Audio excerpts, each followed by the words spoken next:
They did a great job. I know it's kind of a stretch, but they've changed our life. I mean, waking up in the morning and looking over at what they've done to this house, I mean, we're completely blown away. Everybody that drives by stops by and they're like, what happened? What's going on? I'm like, somebody came in, they're working on it.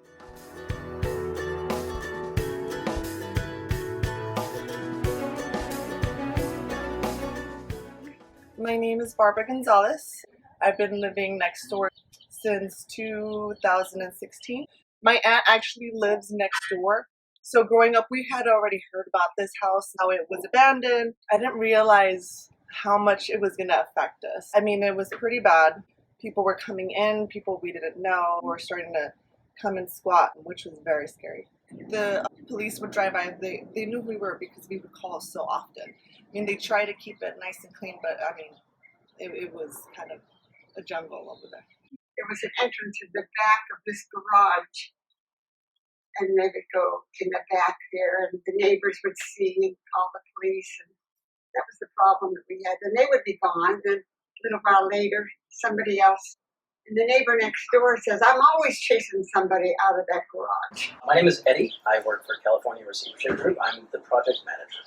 The first time I saw this property was during our initial inspection. It was really clear that it had been abandoned for probably decades. We found stacks of old Life magazines that were from the 70s. We found mail from the 80s. There were appliances that I didn't even recognize. Turns out one of them happened to be a washing machine, and that's just the way they looked back then. And it had also been clear that there had at some point been significant vagrant activity, which is pretty common with the properties that we deal with. At one point, the police chief reached out to us via city officials and asked us to allow them to use the property to test some breaching equipment. Since we were planning on just removing the doors and replacing them entirely, we thought, why not save our contractors a little bit of work? And they went through and tested their equipment, and it was really effective. It was actually pretty cool, and I will say, I think it was more efficient than our normal technique of unscrewing it from the hinges. My name is Frerichs, and I'm the contractor that is hired on the receivership. Receivership properties are different from a lot of the other type of properties that we get, just because you're not providing a want for somebody who's calling you to get something specific done for them.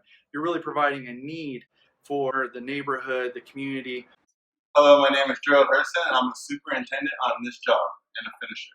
The most thing I enjoy doing is tile.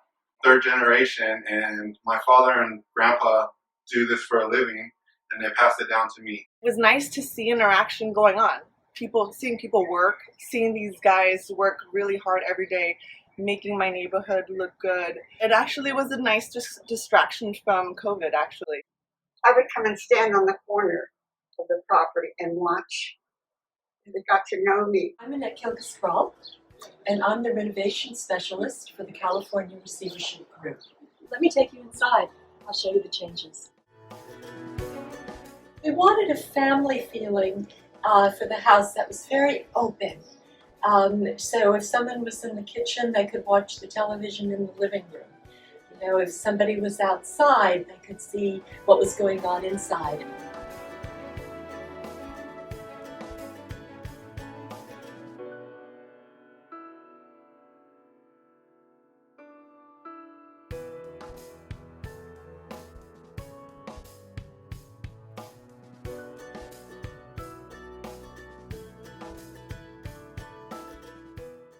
It's simple, but it's elegant. I was walking through today and just thinking, I would actually really like to live here. 3 months. In 3 months, they can completely change the entire view of this block. It's amazing. It went real fast. There was no delay, it seems like. I would say it's my favorite house that we've done so far.